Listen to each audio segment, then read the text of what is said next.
Dear student अस्सलाम वालेकुम। आज हम बैंकिंग का चैप्टर 4 पढ़ेंगे, पार्ट सेकंड का आई काम इलेक्ट्रॉनिक बैंकारी। आपको पता है स्टूडेंट, इलेक्ट्रॉनिक ई बैंकिंग का कंसेप्ट लेट 2000 या 1990s में इंट्रोड्यूस हुआ है कंप्यूटर में। जैसे जैसे हम डेवलप करते गए हैं वैसे वैसे इलेक्ट्रॉनिक बैंकिंग का कंसेप्ट भी इवॉल्व हुआ है। तो पाकिस्तान में स्टूडेंट ये 2002 में इंट्रोड्यूस कराया था मुशर्रफ ने। स्टेट बैंक ऑफ पाकिस्तान ने 2002 में इलेक्ट्रॉनिक ट्रांजैक्शन ऑर्डिनेंस जारी किया था, जिसके जरिए से इलेक्ट्रॉनिक बैंकारी का लेन देन को कानूनी तहफ़्फ़ुज़ हासिल हुआ। तो स्टेट बैंक ऑफ पाकिस्तान ने स्टूडेंट कब 2002 में क्या किया था, इलेक्ट्रॉनिक ट्रांजैक्शन ऑर्डिनेंस जारी किया था। स्टेट बैंक ऑफ पाकिस्तान ने 2002 में इलेक्ट्रॉनिक ट्रांजैक्शन ऑर्डिनेंस जारी किया था, जिसके तहत इलेक्ट्रॉनिक ई बैंकिंग को कानूनी तहफ़्फ़ुज़ हासिल हुआ। 2002 में इलेक्ट्रॉनिक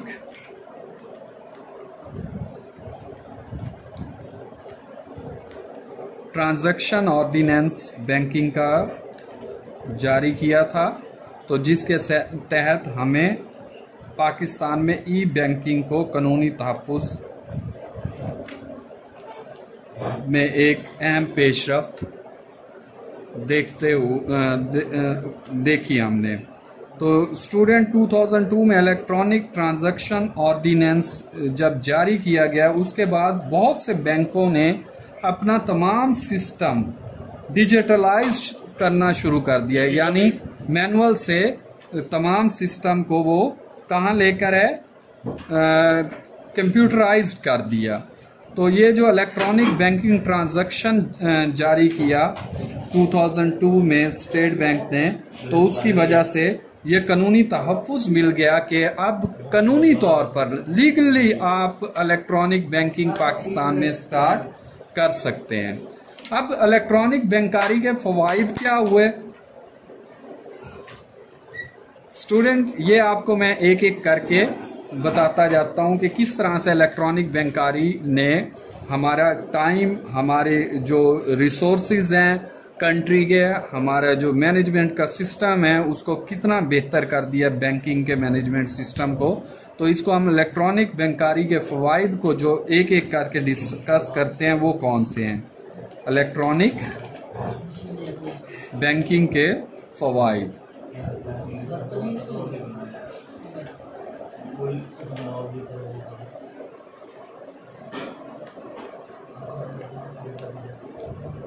देखें स्टूडेंट वो कौन कौन से हैं। पहले खातादार को हासिल होने वाले फ़वाइद हैं, फिर बैंक को हासिल होने वाले फ़वाइद हैं, फिर उसके बाद थर्ड पर है आपके जो सोशल सर्विसेज हैं वो आ जाती हैं। तो सबसे पहले तो हमने देखना है कि खातादार को क्या फ़वाइद हासिल होते हैं। फर्स्ट है खातादार को हासिल होने वाले फ़वाइद, यानी अकाउंट होल्डर को कौन से फ़वाइद हासिल होते हैं।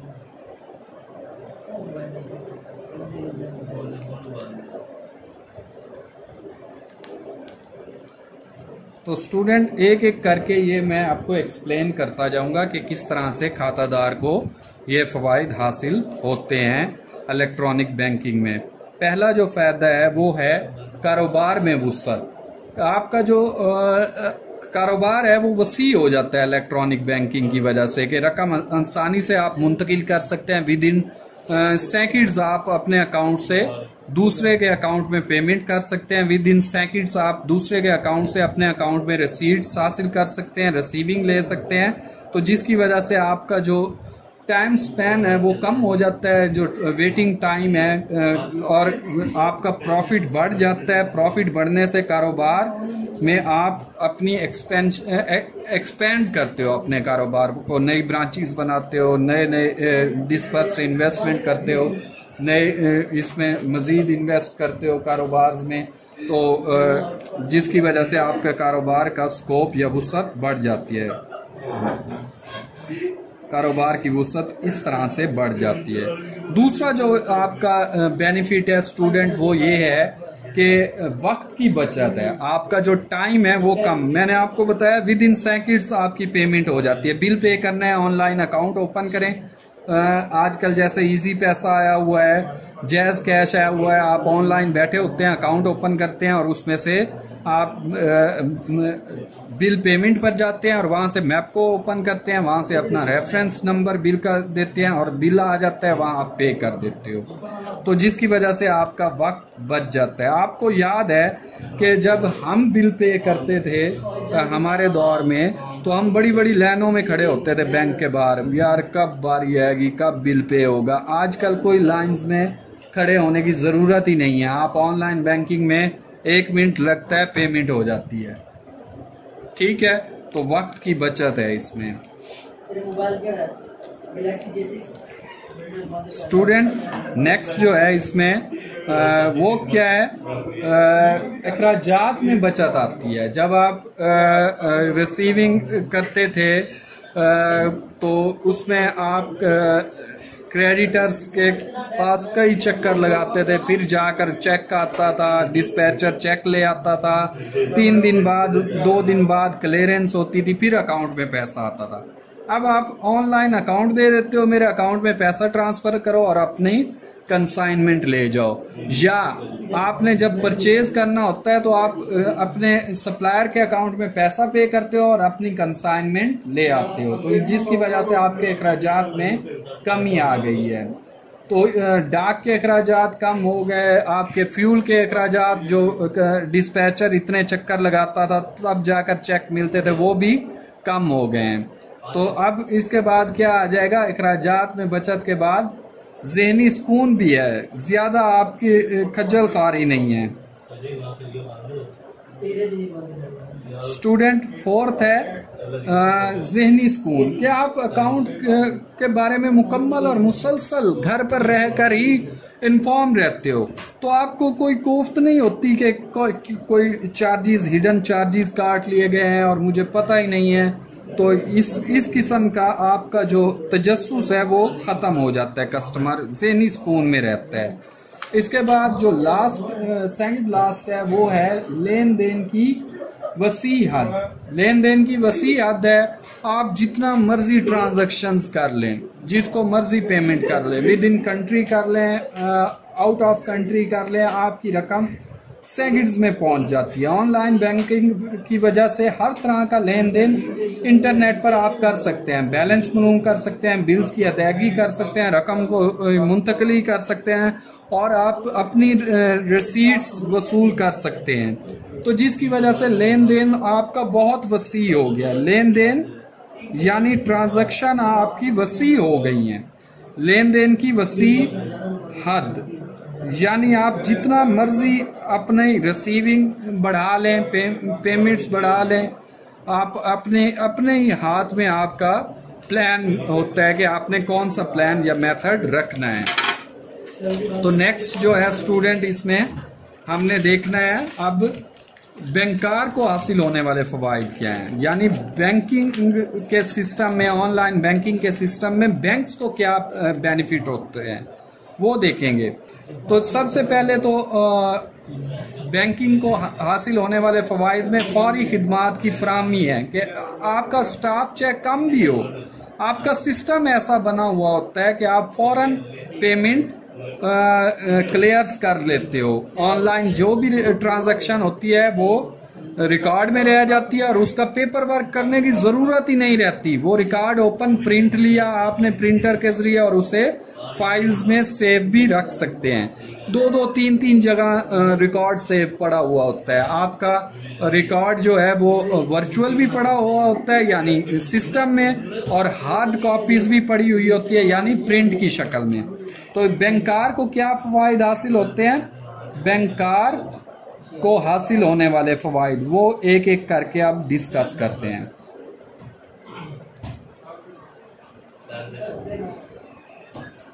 तो तो फर्स्ट जो है वो फौरी खिदमात है। मैंने आपको बताया है ना, जैसे ही आप क्लिक करेंगे तो सिस्टम आपको गाइडलाइन देना शुरू कर देता है कि आपने अब क्या करना है। मजीद आगे इंस्ट्रक्शन मिलती जाती हैं, सारा मैनुअली अपना फॉर्मेट आपको स्क्रीन पर नजर आ रहा होता है, आपने क्लिक करते जाना है और आपकी ट्रांजैक्शनें होती जाएंगी।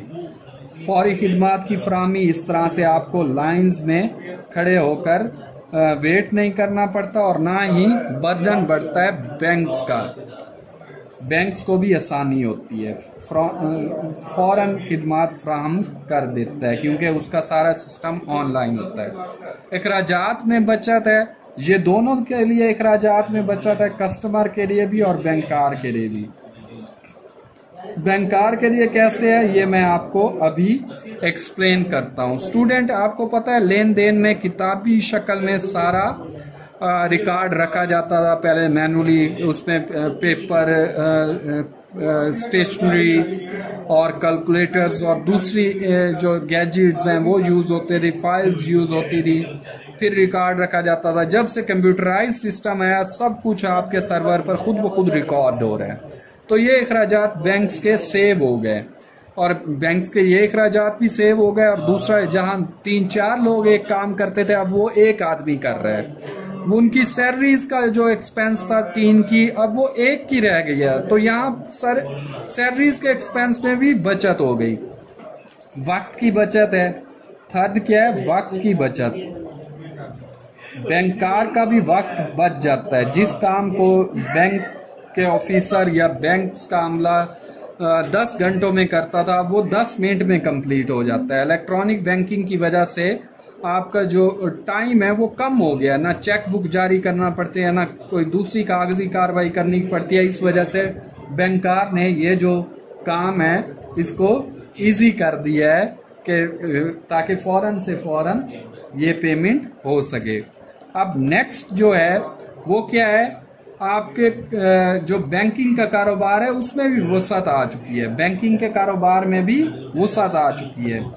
कारोबार में वसअत, जैसे एक बैंक का एक ब्रांच था तो उसके ऑनलाइन बैंकिंग की वजह से कस्टमर्स इतने बढ़ गए हैं कि वो एक ब्रांच बर्डन नहीं अब बर्दाश्त कर रही, तो उस इलाके में साथ ही नियर बाय पॉइंट पर एक और नेक्स्ट ब्रांच ओपन हो जाती है उसी बैंक की और कुछ कस्टमर उधर मुंतकिल कर दिए जाते हैं। जैसे HBL मुमताजाबाद है और HBL BCG चौक है, तो ये एक बैंक पहले होगा लेकिन कस्टमर का बर्डन बढ़ने की वजह से एक दूसरी ब्रांच भी बना दी गई और कस्टमर्स को डिवाइड कर दिया गया। इस तरह आपके बैंकिंग का जो सिस्टम है, कारोबार है, उसमें वसअत आ गई।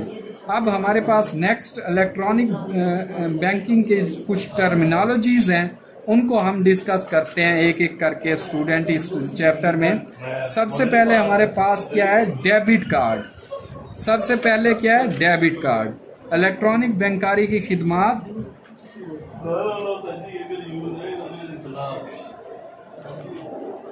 बैंकारी की जो खिदमात हैं उसमें हमने देखना है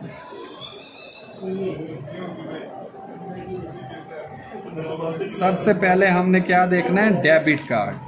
स्टूडेंट, डेबिट कार्ड ऐसा कार्ड है, डेबिट कार्ड ये एक ऐसा कार्ड है जिसमें पैसा जो पड़ा हुआ होता है वो अकाउंट होल्डर का होता है। ये प्लास्टिक का एक कार्ड होता है जिसे हम ATM मशीन से कैश निकलवाने के लिए यूज करते हैं। इसमें जितना पैसा पड़ा हुआ होता है वो कस्टमर का अपना होता है। इसमें ओवरड्राफ्ट की फैसिलिटी कस्टमर को हासिल नहीं होती। अपने खरीदारी कर सकता है कस्टमर इससे, मॉल से, शॉपिंग मॉल्स वगैरह से, और पेमेंट कार्ड के जरिए की जा सकती है। कैश की हिफाजत होती है क्योंकि नेट कैश तो लेकर जा नहीं रहा होता है। डेबिट कार्ड का पिन कोड भी कस्टमर को पता हुआ होता है, उसके अलावा किसी को पता नहीं होता। ये ना सिर्फ मुल्क में यूज होता है बल्कि बैरून मुल्क भी आप यूज कर सकते हैं। ठीक है स्टूडेंट। नेक्स्ट जो है वो क्रेडिट कार्ड है। नेक्स्ट क्या है? क्रेडिट कार्ड है। क्रेडिट कार्ड स्टूडेंट आपको मैंने पहले बताया है कि ये वो कार्ड है जो कि हम बैंक से उधार लेने के लिए यूज करते हैं, क्रेडिट फैसिलिटी लेने के लिए यूज करते हैं। इसमें आपकी सैलरी की लिमिट को देखकर क्रेडिट डिटरमाइन करता है बैंक, और ये बैंक अपने ग्राहकों को सहूलत के लिए जारी करता है। ये मुख्तसर मुद्दत का कर्जा होता है जो बैंक अपने ग्राहक को देता है। अमूमन ये 15 डेज होते हैं। अगर आप 15 डेज के अंदर अंदर पेमेंट कर देते हैं तो मार्कअप यानी इंटरेस्ट या सूद आपको पे नहीं करना पड़ता। अगर आप 15 डेज से अबव चले जाते हैं तो फिर एक खास परसेंटेज से मार्कअप लागू होता है, और वो मार्कअप आपको प्रिंसिपल अमाउंट के अलावा पे करना पड़ता है। तो स्टूडेंट, ये क्रेडिट कार्ड जो है ये हासिल करने के लिए मुकम्मल कवायद के साथ आपको दरखास्त देनी पड़ती है। क्रेडिट कार्ड नाकाबिले इंतकाल पजीर होता है, जिसके नाम इशू होता है वही यूज कर सकता है, उसके अलावा कोई यूज नहीं कर सकता। और क्रेडिट कार्ड का ऊपर जो है वो अकाउंट होल्डर की पिक्चर भी होती है, और उसकी एक लिमिट होती है कि आप इतने लिमिट तक यूज कर सकते हैं। क्रेडिट कार्ड जो है ये कर्जा है जो शॉर्ट टर्म के लिए बैंक आप कस्टमर्स को देता है ताकि आप अपनी जरूरत को पूरा करके इसकी फौरन अदायगी कर दें। क्रेडिट कार्ड से निज़ाम बैंकारी में भी तरक्की हुई है कि जो शख्स पेमेंट ना होने की वजह से, पैसा ना होने की वजह से पेमेंटें नहीं कर पाता था ऑन टाइम, और उसका बिजनेस फ्लॉप हो जाता था, या उसकी जो रेपो थी वो खराब हो जाती थी, तो ये फैसिलिटी, क्रेडिट कार्ड की फैसिलिटी उसकी ड्यू डेट में पेमेंट्स करने के लिए एक अच्छी फैसिलिटी है बैंकिंग की तरफ से। थर्ड है एटीएम। थर्ड क्या है student? ATM. ATM automatic teller machine. Automated teller machine क्या है स्टूडेंट? एटीएम मशीन आपने देखी हुई है कि ये बैंक्स के साथ ही डोर्स के साथ एक कैबिन होता है, उसमें मशीन लगी हुई होती है। आप अपना डेबिट कार्ड उसमें डालते हैं तो वो पिन कोड मांगती है मशीन, पिन कोड देते हैं तो उसके बाद मशीन आपसे पूछती है आपका अकाउंट कौन सा है, करंट अकाउंट है, फिक्स्ड अकाउंट है, डिफॉल्ट अकाउंट है, प्रॉफिट एंड लॉस अकाउंट है, फॉरेन अकाउंट है। आपने अकाउंट का क्लिक करना है, आपकी मुख्तलिफ इंफॉर्मेशन, मिसलिनियस इंफॉर्मेशन आ जाती है। उसमें विड्रॉ मनी है, मिनी बैलेंस शीट है, स्टेटमेंट है। आपने अगर बैलेंस चेक करना है तो बैलेंस चेक कर सकते हैं, आपने कैश विड्रॉ कराना है तो कैश विड्रॉ कर सकते हैं। 24 आवर्स ये अवेलेबल है और 7 डेज अवेलेबल है। जब मर्जी चाहे आप पैसा निकलवा सकते हैं एटीएम मशीन को यूज करके, एटीएम कार्ड के जरिए से।